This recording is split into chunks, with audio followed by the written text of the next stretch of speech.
দর্শক, কথায় আছে মুখে মধু অন্তরে বিষ। মুখে মধু নিয়ে বিষ ঢালা দুই বাপ বেটা 420, বিশে বিশে 40 আর দুজন মিলে 840। এমন দুই প্রতারক পিতাপুত্রের ভয়ঙ্কর প্রতারণা নিয়েই আমাদের নতুনভাবে যাত্রা শুরু। ক্রাইম এডিশন টিমের প্রথম অনুসন্ধান, বাপ বেটা 840।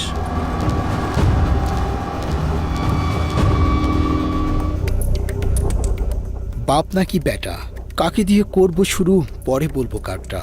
এমন সিদ্ধান্ত নিতেই আমাদেরকে সিদ্ধান্তহীনতায় থাকতে হয়েছে কিছুটা সময়। তারপরেও শুরু তো করতেই হবে।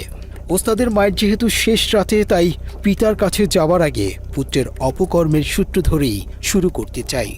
মনে করে যে ফ্যামিলি নিয়ে বেরোলাম, তো চলো আমরা একটু কক্সবাজার কোথাও যাই।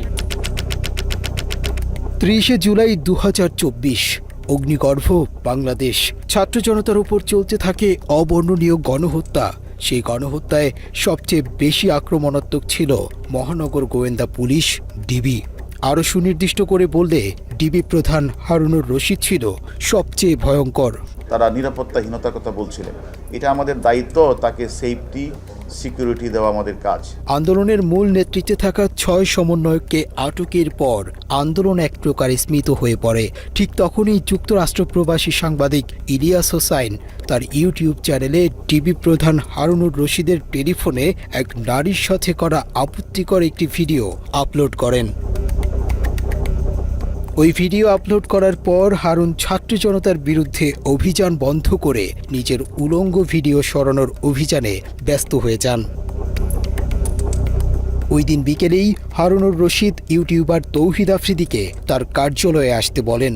যেভাবেই হোক সোশ্যাল মিডিয়া থেকে তার আপত্তিকর ভিডিও সরাতে তৌহিদ আফ্রিদিকে অনুরোধ জানান। হারুনের ভিডিও সরাতে আফ্রিদি প্রথমেই বাসা থেকে তুলে আনেন সোশ্যাল মিডিয়া এক্সপার্ট মোহাম্মদ জুবায়েরকে। জুবায়ের জানান, রাতভর তাকে ডিবি কার্যালয়ে আটকে রেখে বিভিন্ন পেজ থেকে হারুনের ভিডিও সরাতে বাধ্য করে তৌহিদ আফ্রিদি। ইন্টারনেট সমস্যার মধ্যেও ফেসবুকের সাথে যোগাযোগ করে, টেলিগ্রামের সাথে যোগাযোগ করে সেগুলো রিমুভ করার জন্য যাবতীয় কমিউনিকেশন করতে থাকি। তো এরপর দিন দুপুরের দিকে ডিবি হারুন সাহেবের সাথে আমার দেখা হয় ডিবিতেই। তো উনিও তখন আমাকে নির্দেশনা দেয় যে যাতে করে ভিডিওটা কোথাও না থাকে সেটার বিষয়ে প্রয়োজনীয় ব্যবস্থা নিতে। তখন ডিবিতে আমার সাথে সমন্বয়ক যারা ছিল ওদের সাথে আমার দেখা হয়। ওইখানে আমার সাথে 2-3 জনের সাথে দেখা হয়েছিল। তখন তারা ওইখানে আটক অবস্থায় ছিল। এরপর আমি ডিবিতে লাঞ্চ করি। লাঞ্চ করার পরে বাসায় চলে আসি। বাসায় চলে আসার সময় ডিবি থেকে আমাকে বলা হয় যে কোনো প্রয়োজনে তারা আমাকে আবার ডাকবে। দর্শক, ডিবি প্রধান হারুনুর রশিদ তার নগ্ন ভিডিও সরাতে প্রথমেই কেন তৌহিদ আফ্রিদির কাছে গিয়েছিলেন, সেটাই আমাদের আজকের অনুসন্ধানের মূল বিষয়।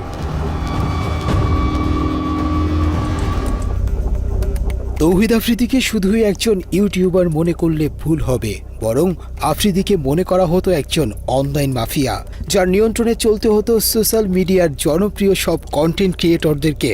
কথা মতো না চললেই শুরু হতো নির্যাতন।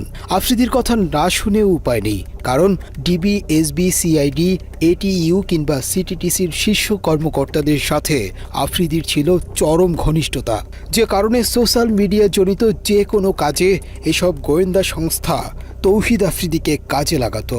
আমাদের কলিজার টুকরা আমার চাচা হারুন কাকা। 30 জুলাই রাতে ডিবি প্রধান হারুনুর রশিদের গোপনাঙ্গ ওপেন হবার পর আবদুল্লাহ আল ইমরান নামে আরেকজনকে তুলে আনা হয়। হারুনের নগ্ন ভিডিও সরাতে তাকেও জোরপূর্বক বাধ্য করা হয়। টিভির হারুনের বেসিক্যালি একটা ভিডিও ভাইরাল হয়। তো ওই ভিডিওটা রিমুভের জন্য আমাকে নক করে, অ্যান্ড আমি বেসিক্যালি ওইটা রেকর্ড করে রাখি সেকেন্ড পার্টে। ওই ভিডিওটা রিমুভের জন্য বলে যে যত টাকা লাগে সে দিবে, জাস্ট ভিডিওটা সব জায়গা থেকে রিমুভ করতে হবে। তো আমরা বলি যে না, এটা পসিবল না, এটা সব জায়গায় ছড়ায় গেছে, আমার টিম এটা করতে পারবে না, মানে একটা কিছু তো বলতে হবে। সো আমি ওটা আসলে রেকর্ড করে রাখি।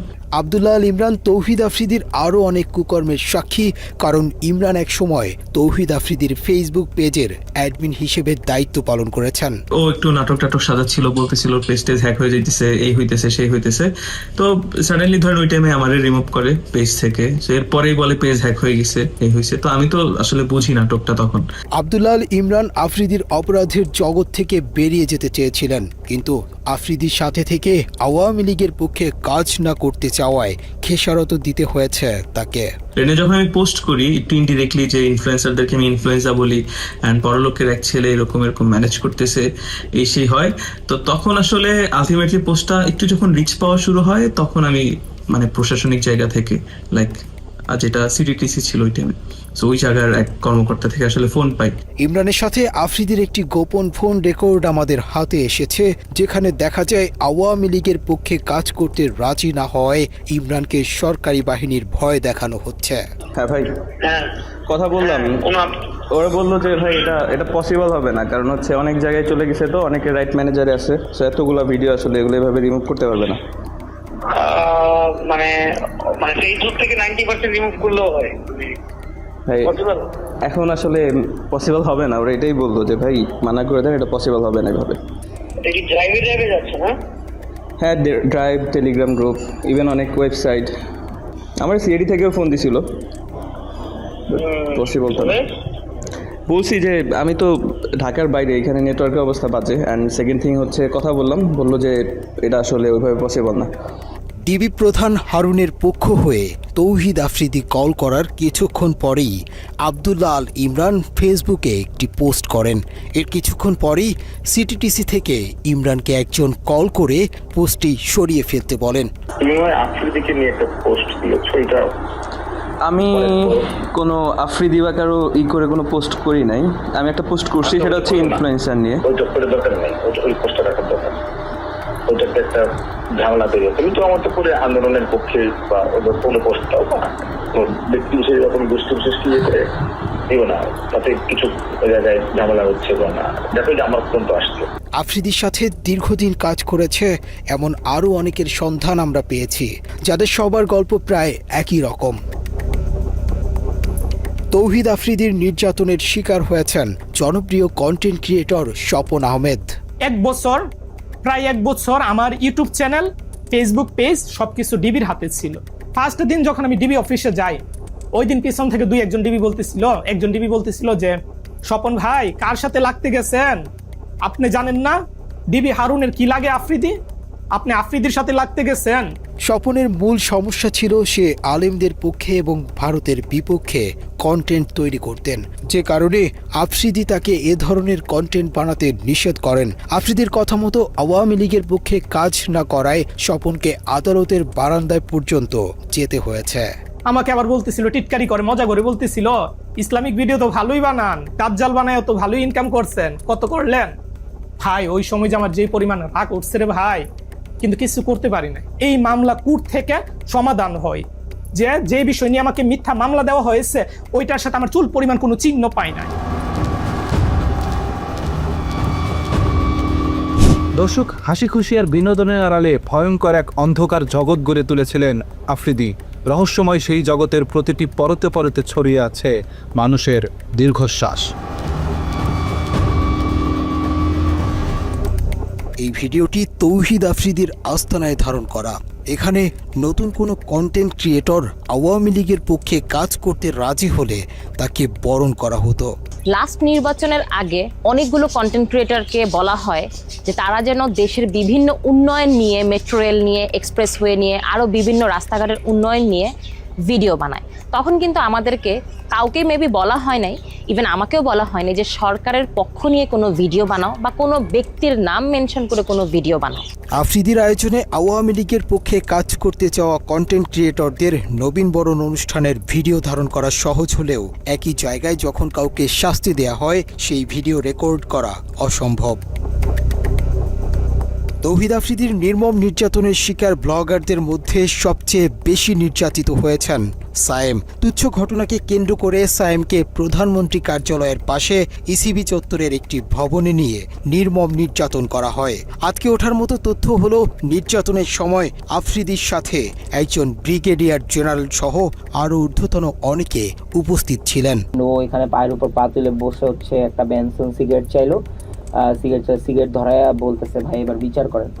তো ওইখানে ব্রিগেডিয়ার জেনারেল কোভিড থেকে স্টার্ট করে কয়েকজন ছিলেন এবং ওখানে বলতেছিলেন যে বাকি এটা হচ্ছে ইসিবি চত্বরের ওয়াসি টাওয়ার, মানে বেধড়ক মারধর স্টার্ট করে আফ্রিদি নিজে।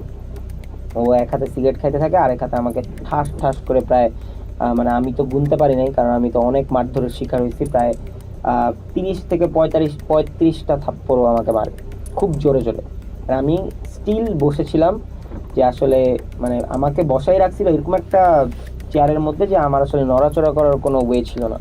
অ্যান্ড তখনই বুঝতেছিলাম যে এই পুরো অফিসটা আসলে ওর আন্ডারেই চলে, কারণ যেখানে বসে ও সিগারেট খাচ্ছে, মেজরের সামনেও সিগারেট খাচ্ছে, পরিচয় দিচ্ছে ব্রিগেডিয়ার কবির, সেখানে প্রাইম মিনিস্টারের সাথে ছবি, এন্ড আমাকে বলতেছে এখানে অনেক এমপিরা এসে মারধরের শিকার হয়, মাইক খেয়ে যায়, এরপরে ওদের শিক্ষা হয়, আর যদি শিক্ষা না হয় তাহলে গুম করে দেওয়া হয়। তো এরপর থেকে আসলে আমরা জিম্মি হয়ে যাই যে ও তো এরকম একটা বাজে ভিডিও আমাদের করে রাখছে। সরকারি বাহিনীর কর্মকর্তাদের সামনেই আফ্রিদি সায়েমের মাথায় পিস্তল ঠেকিয়ে গুম করে ফেলার ভয় দেখায়। তোকে এখন গুম করে দেওয়া, তোর লাশ কই পড়বে এটা তোর মা বোনও খুঁজে পাবে না, তোর তো বাপ নাই, তুই তো বুঝবি না, তোর মা বোন তোরা হারাইলে বুঝবে, তুই যাই হবে তোর সাথে এটা তুই সহ্য করে নিস।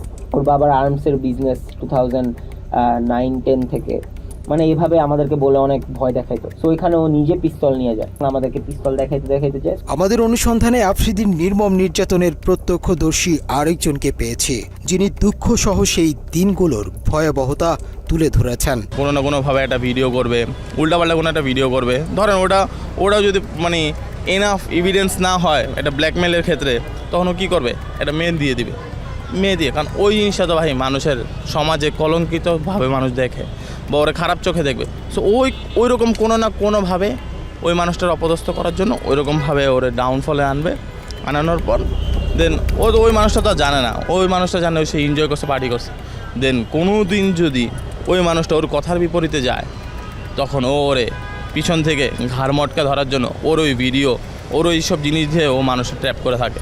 জুলাই আন্দোলনেও আফ্রিদি দেশের জনপ্রিয় সব কন্টেন্ট ক্রিয়েটরদেরকে হুমকি দিয়ে সরকারের পক্ষে কাজে লাগানোর সব রকমের অপচেষ্টা চালিয়েছেন।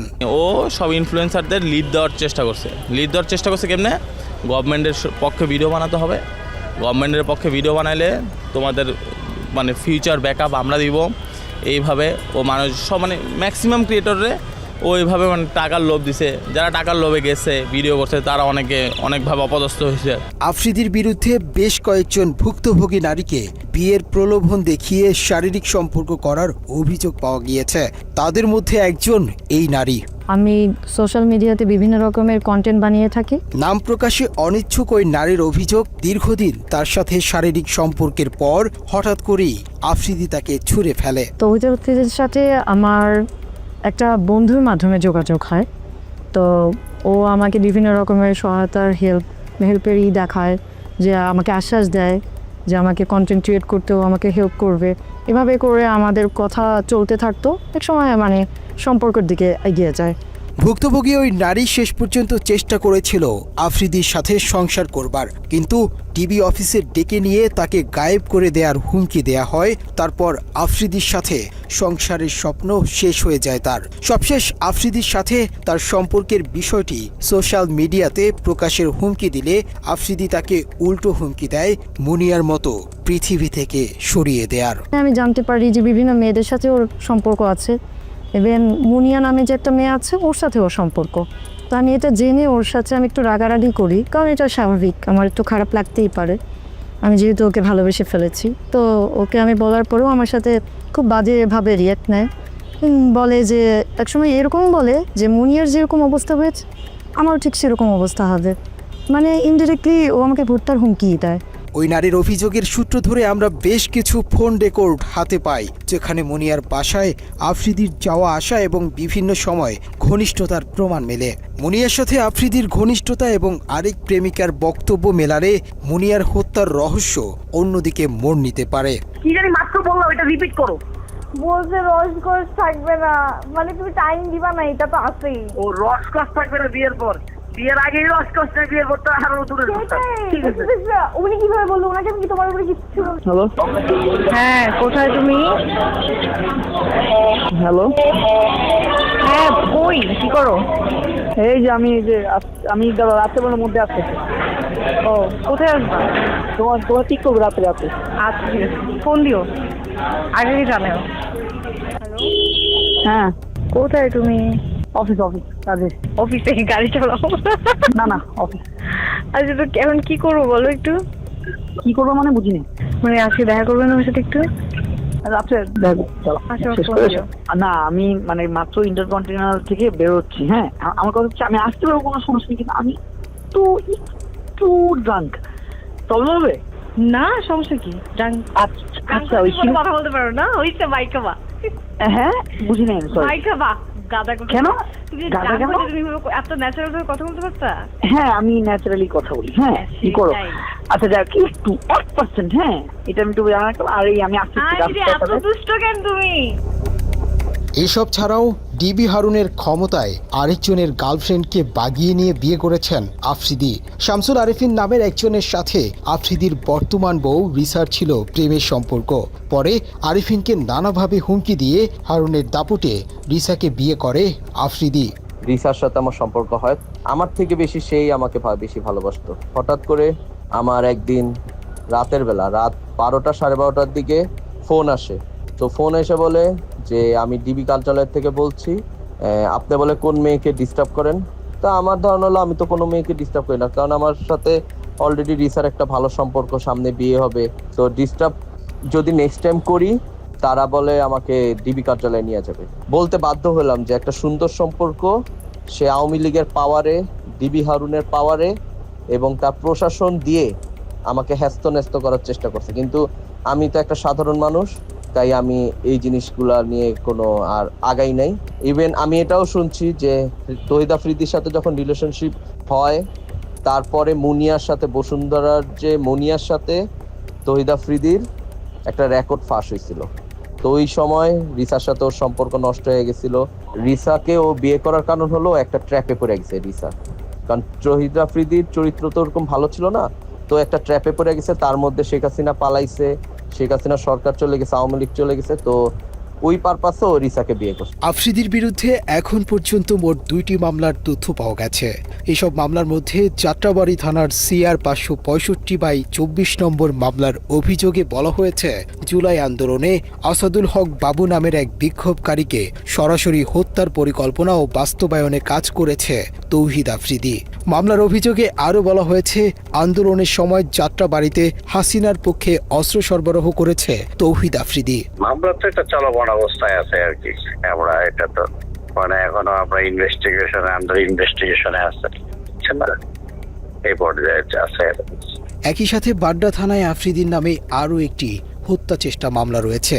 মামলার বাদী জুলাই আন্দোলনে আহত মোহাম্মদ দুর্জয় আহমেদ আফ্রিদিকে 46 নম্বর আসামি করে এজাহারে উল্লেখ করেন 2024 সালের 20 জুলাই মধ্য বাড্ডা ইউলুপ এর নিচে অবৈধ অস্ত্র দিয়ে আন্দোলনকারীদের ওপর এলোপাথারি গুলি চালায় আফ্রিদি, যার একটি গুলি লাগে জুলাই যোদ্ধা দুর্জয়ের বাম চোখে। প্রিয় দর্শক, অনুসন্ধানের শুরুতেই আমরা বলেছি ক্রাইম এডিশনের আজকের পর্বের নাম বাব্বেটা 840। আমরা এতক্ষণ অর্ধেক নিয়ে আলোচনা করেছি, কিন্তু আমাদের অনুসন্ধানে উঠে আসা অপরাধনামার অর্ধেকখানি করিয়াছে পুত্র, অর্ধেক তার বাপ। নাসির উদ্দিন সাথী জন্মদাতা কিনা সেটা বলা মুশকিল, তবে খাতা কলমে তৌহিদ আফ্রিদির বাবা। খাতা কলমে কেন সেই আলাপে যাওয়াটা ঠিক হবে না, তার চেয়ে নাসির উদ্দিন আমল নামাতেই থামা যাক। নাসির উদ্দিন সাথী এবং তৌহিদ আফ্রিদির প্রতারণার হাতে খড়ি পারিবারিকভাবেই হয়েছে। একসময় নুন আনতে পান্তা ফুরানো সাথীর অর্থবিত্তের পুরোটাই জোর জবরদস্তি আর 2 নম্বরি করে কামানো।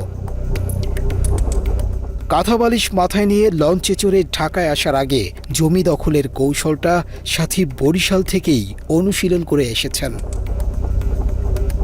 নাসির উদ্দিন সাথীর উত্থানের একমাত্র সিঁড়ি মাই টিভি, কিন্তু সেই মাই টিভি দখলের ভয়ঙ্কর গল্প শুনলে আতকে উঠবেন। নাসির উদ্দিন সাথী নিজেকে মাই টিভির চেয়ারম্যান দাবি করলেও তিনি ছিলেন মাই টিভির একজন কর্মচারী মাত্র। অনুসন্ধানে আমরা বিলকিস বেগম নামে এক নারীর সন্ধান পেয়েছি, যিনি মাই টিভির আসল প্রতিষ্ঠাতা। বিলকিস বেগমের আস্থাভাজন কর্মচারী নাসির উদ্দিন সাথী যেভাবে মাই টিভি দখল করেছেন, সেই গল্প সিনেমাকেও হার মানাবে। নাসির উদ্দিন সাথীর সাথে আমার পরিচয় ছিল। ও একটা এডিটিং হাউস ছিল শান্তিনগরে। ও সব জায়গায় সিডি দিত, সব প্রত্যেকটা চ্যানেলে সিডি দিত। ও আমাকে সিডি দিতে আসছে, সিডি দিতে আইসা পরিচয় হয়েছে। তখন ওই যে আসতে যাইতে যাইতে যাইতে যাইতে একটা কোনো সম্পর্ক সৃষ্টি হয়েছে, ভাই বোনের সম্পর্ক। সেই সুবাদে সে আমার চ্যানেলে রয়েছে। ও তো টাকা পয়সা ছিল না, একটা সময় কোনো টাকা পয়সা ছিল না, বড়লোক হয়েছে। ও মানুষকে বলছে যে আমি মাইটিভির মালিক, বলে বলে মানুষকে ঠকায় টাকা নিছে, মালিক বানাবে। কিন্তু ও তো মালিক বানাতে পারবে, মালিক তো আমি বানাতে পারবো, কারণ প্রতিষ্ঠানের মালিক আমি বানাতে পারবো। ও সবার কাছে টাকা নিয়ে নেওয়া, তারপরে ওই মালিকগুলো হয়েছে। ওর একটা হাউস ছিল, ও একটা এডিটর ছিল, জাস্ট একটা একজন এডিটর। মাইটিভি দখল করেও ক্ষান্ত হননি। বিলকিস বেগমকে নানাভাবে হত্যারও চেষ্টা করেছিল নাসির উদ্দিন সাথী। এখনও আমি চলতে পারি না রাস্তায়। ও আমাকে বাইরের দিয়ে লোকজন দিয়ে আমাকে অ্যাটাক করে, আমাকে ভয়ভীতি দেখায় যে মাই টিভি আপনি চালাবেন না, মাই টিভিতে আপনি আসবেন না, মাই টিভি আমরা চালাবো। তাতেই সব দিকেই লাগায় রাখছে লোকজন, এরকম সন্ত্রাস পার্টি, এগুলো আমাকে হয়রানি করে, এখনও করতেছে। মাইটিভির চেয়ারম্যানের ছেলে পরিচয় দিয়ে সম্ভ্রান্ত বিত্তবান পরিবারের সন্তান হিসেবে হেলিকপ্টারে ঘুরে বেড়ানো তৌহিদ আফ্রিদির পিতা ছিলেন বিলকিস বেগমের স্বল্প বেতনের কর্মচারী। এক সময় যার 10 টাকার জন্যেও বিলকিস বেগমের কাছে হাত পাততে হতো। আওয়ামী লীগ থাকতে আওয়ামী লীগের ক্ষমতা দেখায়া ডিবি হারুনকে দিয়ে আমাকে অ্যারেস্ট করাইছে। 2 দিন আমি জেলও ছিলাম। বাংলাদেশে যারা অন্যায়ভাবে একটা মিডিয়া একটা সবার কাছে একটা গ্রহণযোগ্য, সেই মিডিয়া নিয়ে সে করছে, প্রতারণা করছে আমার সাথে, মিথ্যা করে সে চালাচ্ছে। সে তার পকেটে ছিল 10 টাকা, সে কোটি কোটি টাকার মালিক হয়েছে আমার মাই টিভি দিয়ে। এবং উল্টা আমাকে মামলা দিয়ে হয়রানি করে দূরে রাখছে। ও টাকা ইনকাম করে ও নিয়েছে, আমার প্রতিষ্ঠান ইনকাম করে ও। পকেটে 10 টাকা না থাকার সাথী আজ হাজার কোটি টাকার মালিক। প্রতারণার মাধ্যমে দখল করা এক মাই টিভির ওপর ভর করে সাথীর পরিবারের সবার ঘরে লাল নীল বাতি জ্বলছে, আর অন্ধকার হয়েছে অনেকের ঘর। এলাকায় বিভিন্ন মানুষের বাড়িঘর দখল করে মাই টিভির সাইনবোর্ড ঝুলিয়ে দিয়েছে নাসির উদ্দিন সাথী। আমাদের নতুল্লাবাদের জায়গা ক্ষমতার বলিত ভুয়া কাগজপত্র দিয়া, আর আমার 1 বছর টিভিতে যাইছে অমুক সমুক আমি ইত্যাদি আমার কেনা জায়গা আমি সব করে রায় পাইছি, রস্তমে হাইকোর্ট সুপ্রিম কোর্ট, কিন্তু ক্ষমতার প্রতি রায় পাই। বিলকিস বেগমের কাছ থেকে দখল করা মাই টিভির বর্তমান যে ভবনটি রয়েছে সেটিও দখল করা। ভুক্তভোগী ব্যক্তি আইনজীবী হবার পরেও সাথীর সাথে পেরে ওঠেননি, কারণ টাকা আর সন্ত্রাসী বাহিনীর দাপটে দিব্যি জবরদখল করে রেখেছেন ভবনটি। 2012 সালের শেষ দিকে আইসা, নভেম্বর ডিসেম্বর মাসের দিকে আইসা এই নাসিরউদ্দিন সাথী মাই টিভি লোকজন নিয়ে আসে আমাদেরকে এইখানে বলে যে এটা তার জায়গা, এই জায়গা তার, সেই জায়গা করছে, পাওয়ার অফ অ্যাটর্নি করছে, এই জায়গার মালিক সে, এইসব করতেছে। হ্যাঁ, তো আমরা তো এইসব বুঝি নাই।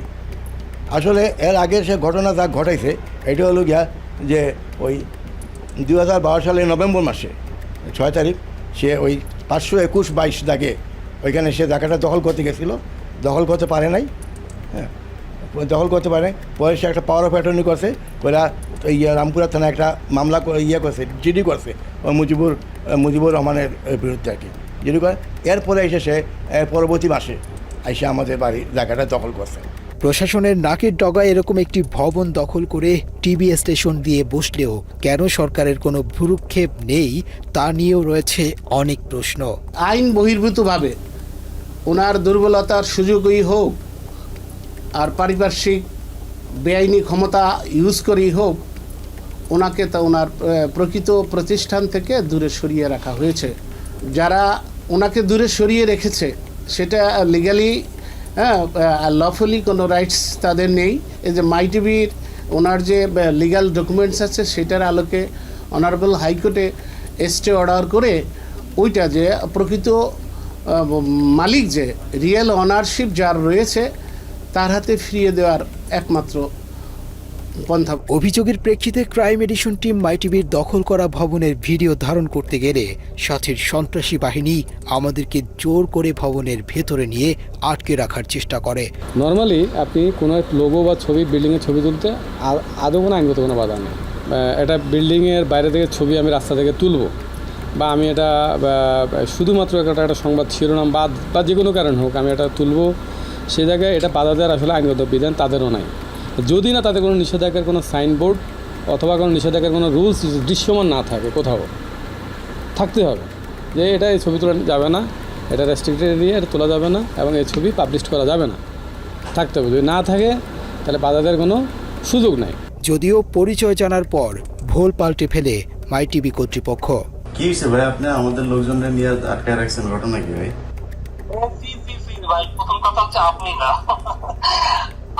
না এই মাঝখানে এরা যে আসছে এগুলো জানি না। ও আমার এলাকার ছোট ভাই হয়, নিচে আমি হঠাৎ করে শুনলাম যে ফুটেজ নিচ্ছে।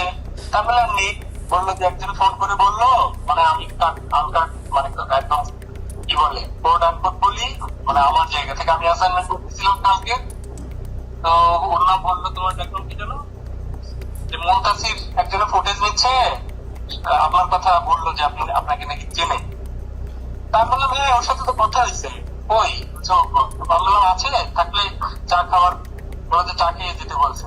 দর্শকদের ওইখানে গেলে চা খাওয়াইতে ভিতরে নিয়ে যাইতো, 3-4 ঘন্টা আটকায় রাখতো, এগুলি ভাই আমরা জানি। কিন্তু কথা হলো মাই টিভির কাছে আমরা এটা মানে আশা তো করি না, এটা মাই টিভির দিয়ে সম্ভব না।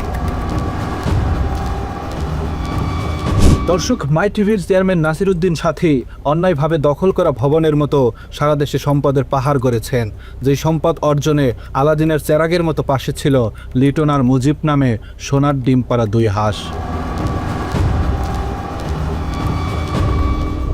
মাই টিভিকে ভাঙিয়ে নাসির উদ্দিন সবচেয়ে বড় আয়ের উৎস মুখোশ নামে ক্রাইম প্রোগ্রাম। ক্রাইম অনুসন্ধানের নামে প্রাতিষ্ঠানিকভাবে চাঁদাবাজি শুরু করে মুখোশের উপস্থাপক এসকে লিটন। মাই টিভির আয়োজন আপনাদের প্রিয় অনুষ্ঠান মুখোশ, আর আপনাদের সঙ্গে থাকছি আমি এসকে লিটন। হাস্যকর উপস্থাপনার ভাষ্যকার লিটনের যোগ্যতা বলতে চাঁদাবাজি ছাড়া আর কিছুই নেই। 9 পাস হয়েও ভাগ্নের সার্টিফিকেট জমা দিয়ে চাকরি নেন মাই টিভিতে। নিজের নামের সাথে ভাগ্নের নাম কৌশলে জুড়ে দিয়ে হয়ে যান এসকে লিটন।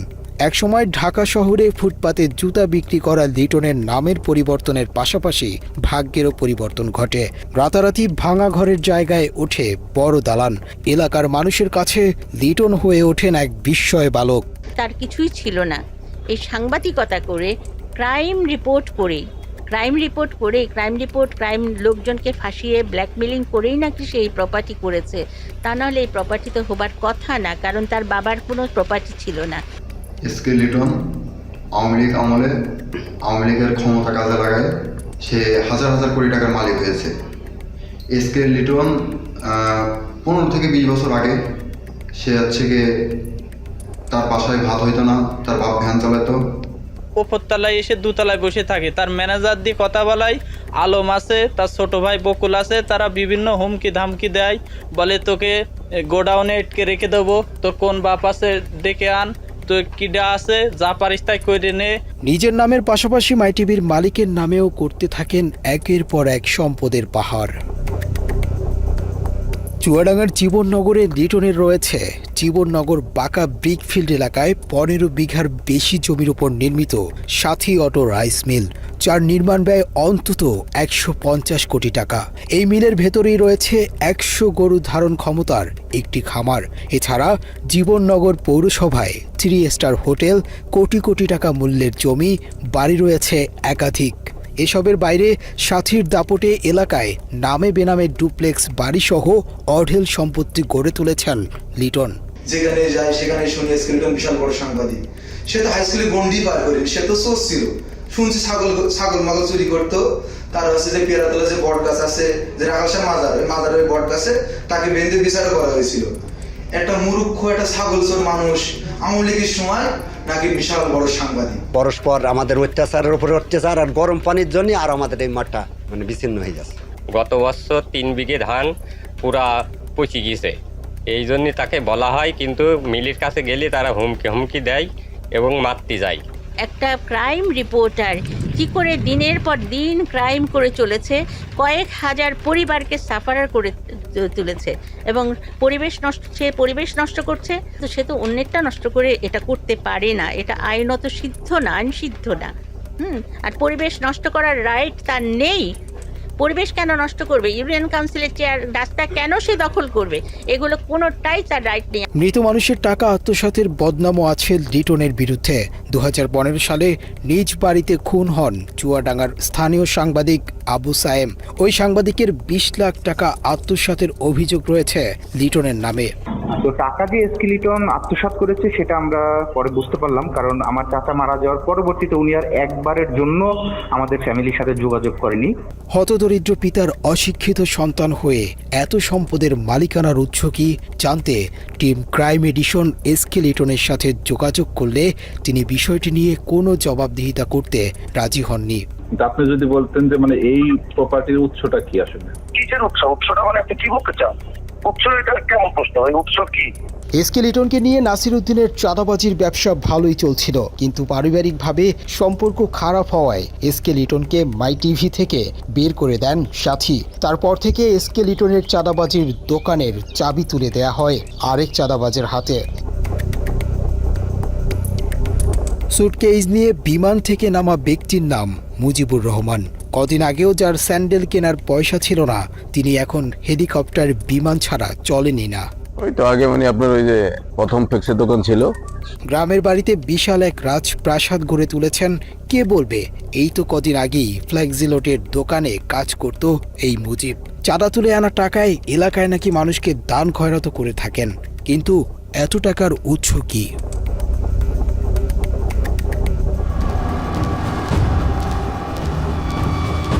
প্রিয় দর্শক, অভিনব প্রতারক নাসির উদ্দিন সাথী এবং তার কুপুত্র তৌহিদ আফ্রিদি সম্প্রতি শিক্ষার্থী হত্যা চেষ্টা মামলায় আটক হয়েছেন, কিন্তু আটকে রাখা যাবে কিনা বলা মুশকিল, কারণ আইন তার নিজস্ব গতিতে চললেও সাথী এবং আফ্রিদি মনে করেন তাদের গতি আইনের চেয়েও অনেক বেশি। জেলে ঢোকার আগেই তারা বের হবার দরজা খুলে গেছেন।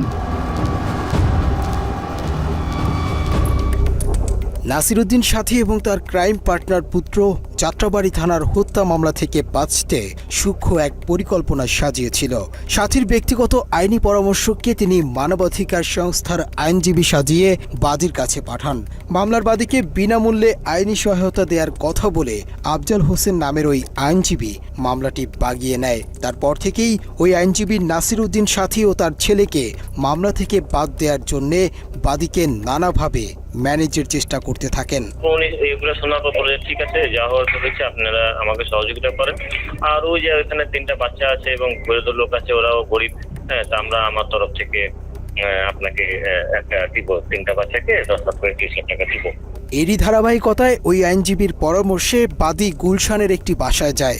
সেখানে তাকে গুম করে ফেলার ভয় দেখিয়ে কিছু টাকা হাতে তুলে দিয়ে ভিডিও করতে বাধ্য করা হয়। সেই ভিডিওটি এখনো তৌহিদ আফ্রিদির হেফাজতে রয়েছে। আমার শ্বশুরকে আমাদেরকে সবাইকে নিয়ে সরাসরি চলে গেল ওদের বাসায়। হ্যাঁ, ওদের বাসায় নিয়ে গিয়ে ওইখানে ছবি টবি সবকিছু তুললো।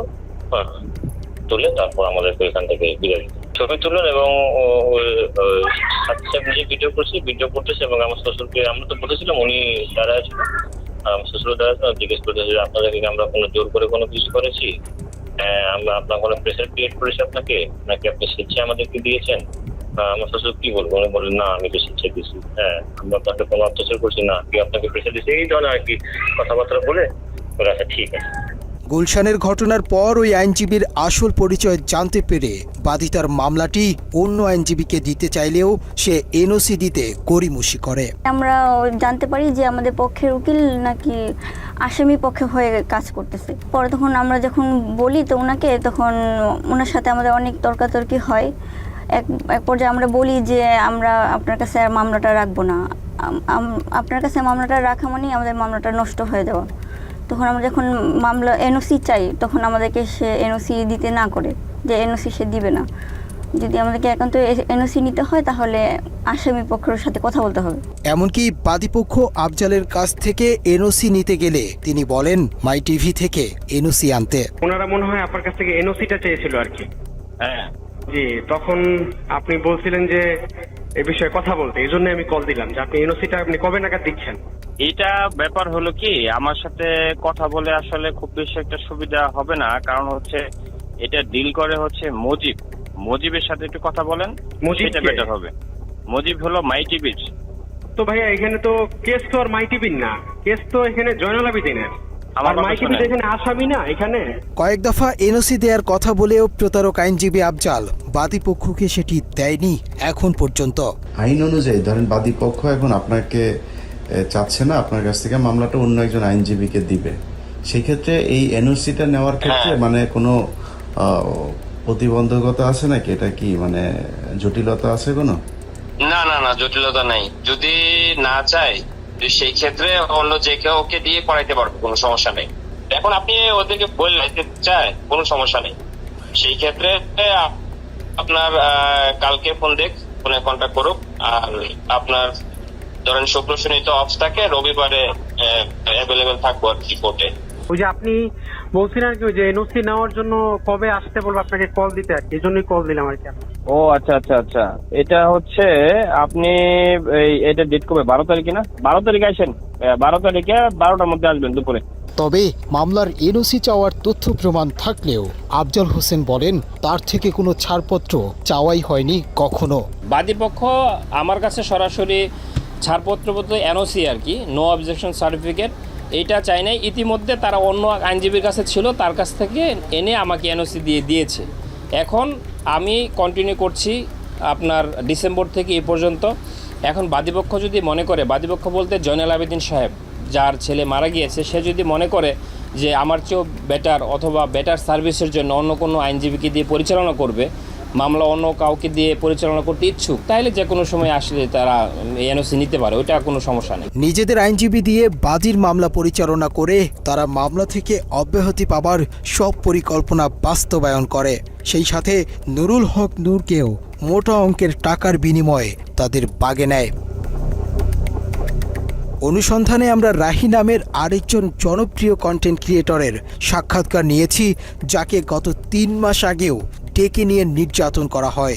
রাহিকে জুলাই আন্দোলনে হাসিনার পক্ষে কাজ করাতে 3 লাখ টাকা অফার করেছিল আফ্রিদি, কিন্তু রাহি তার কথা না শুনে ছাত্রদের পক্ষে অংশ নেয়। জুলাই আন্দোলনে অবাধ্য হবার কারণেই রাহিকে ডেকে নিয়ে আবারও নির্যাতন করা হয়। আফ্রিদি ফোন দিয়ে কয় ওই যে সরকারের যে ইয়েগুলা ভাঙচুর কইছে, মেট্রো রেল এগুলা নিয়ে একটা ভিডিও বানাইতে হইব। এ কথা বলে আমারে বলতে যে তোলাই ভাইয়া কিছু টাকা পাঠাইতেছি, তো হে তো যেটা বলে আমরা তো ভয় পাই। আমি কিন্তু হেরে বাঘের মতো ডরাই, আমি না, আমাদের টিমের সবাই তারা বাঘের মতো ডরায়। কারণ মানে সে অন্যরকম মানুষ ভাই, সে ক্যামেরার ভিতরে একরকম, কিন্তু ক্যামেরার বাইরে খুব ডেঞ্জারাস একটা লোক। তারা কিন্তু সবাই ভয় পায়। ইউটিউব ইন্ডাস্ট্রিতে একটা টাইমে তার সবাই বাঘের মতো ভয় পাইতো। সবাই তার অফিসে ডাকাইতেছে, যারা আমরা টিমের যারা মানে ছাত্র আন্দোলনের সময় তার বিপক্ষে চলে গেছিলাম। তার বেল্টের বাড়ি আমার তো বেশি কেউ খায়নি, তা বেল্ট খুইলা আমার কুত্তার মতো পিড়াইতো। এই সময় তাকে ভিডিও কলে একজনের সাথে কথা বলিয়ে দেয়া হয়, যাকে বাংলাদেশের ভবিষ্যৎ প্রধানমন্ত্রী হিসেবে তার সাথে কথা বলানো হয়। 2-3 মাস পরে হয়তো বা তার মাথাতে আবার ঢুকছে যে রাই কি কারো লগে আবার কিছু কইয়া লাইনি। হ্যাঁ, রাইরে আবার একটু দমক দিতে হইব। কেমনে বড় একটা নেতার সামনে হয়তো ফোন টোন দিলে আমি একটু ডরাই যাই। আমি তো ডরাই যাই, আসলে আমি কিন্তু ভয় পাই। তো হঠাৎ একদিন রাইতে আমি নোয়াখালী 10:30 11টার দিকে হঠাৎ একটা ভিডিও কল, তো ওই দাফরি দিয়ে এই তো আবার তলপেটে কামড় দিয়েছে। আল্লাহ এতদিন পর হঠাৎ কল দিয়ে আবার কি জানি কি কয়, হঠাৎ ফোন দিয়ে কয় শুন তোর লগে একজনের সাথে একটু কথা বলাই দিবে, বুঝছস রাহি? পর আমি কই জি ভাইয়া, কোনো সমস্যা নেই বলেন। পরের দিন দেখলাম হঠাৎ করে বিপিনুর ভাইয়ের সাথে আমার কথা বলাই দিছে ভিডিও কলে। আমার কইতেছে একজনের সাথে তোর কথা বলাই দিব, সে কিন্তু নেক্সট বাংলাদেশের অনেক বড় মাপের একজন কেউ হবে, প্রধানমন্ত্রী বা মানে ভালো একটা পদে যাবে। তো পরে দিই আফ্রিদি ভাইকে বুঝছসই তো তোর ভাইয়ের অবস্থানটা? আমি কি জি ভাইয়া বুঝছি। পরে কথা সাবধানে থাকিস, ঠিক আছে? আমি কি জি ভাইয়া ঠিক আছে। শুধু বুঝাইছে যে তার লগে বিশাল বড় বড় হাত আছে, এই জন্য সে দেশে খুব রিল্যাক্স আছে, মানে বুঝাইছে এটা। তৌহিদ আফ্রিদি 5 আগস্টের পর দেশ ছেড়ে পালিয়েছিল। এরপর আসামি হয়েও আইনজীবী দিয়ে বাদীর মামলা পরিচালনা করা এবং নুরুল হক নূরকে নিজেদের পকেটে নেয়ার পরেই আফ্রিদি সাহস করে আবারও দেশে ফেরেন। 5 আগস্টের পরে 2 মাস 3 মাস সে আসে নাই, তখন আলহামদুলিল্লাহ বলছিলাম যে আল্লাহ সে না আসুক, সে তার মতো থাকুক, আমরা আমাদের মতো থাকি। আমরাও তার কাছে যাইতাম চাই না, সেও আমার কাছে না আসুক। যে মানুষ 5 আগস্টের পরে আইসা দেশে স্টে করছে, সুন্দরভাবে থাকছে, আল্লাহ তো আপনার সুযোগ দিছে, কিন্তু না আপনার ভিতরে তো ওই মনুষ্যত্ব না। আপনি শুধু রিভেঞ্জ, কারে কারে ধরবেন, কারে কারে মারবেন, কারে কারে কি করবেন, আপনার মনের মধ্যে শুধু এসব হারামি। আল্লাহ কি আমরা ছাড় দিব? এসব কারণে তো আল্লাহ আমরা ছাড়ে না। এভাবেই বাপ বেটা মিলে তিলে তিলে গড়ে তুলেছেন অপরাধের এক ভয়ঙ্কর সাম্রাজ্য। আমরা বৈষম্যহীন স্বাধীন এই দেশে এরকম অপরাধীদের দৃষ্টান্তমূলক শাস্তি দেখতে চাই। বাবার টেলিভিশনকে কাজে লাগিয়ে আর কোনো পুত্র যেন তৌহিদ আফ্রিদির মতো ভয়ঙ্কর অপরাধী হয়ে উঠতে না পারে। দর্শক, আজ এ পর্যন্তই। আবারও দেখা হবে ক্রাইম এডিশনের নতুন কোনো পর্ব নিয়ে। বাংলা এডিশনের সাথেই থাকুন। অন্ধকারে আলো খুঁজতে আমরাও আছি আপনাদেরই সাথে। ভালো থাকবেন সবসময়। আল্লাহ হাফেজ।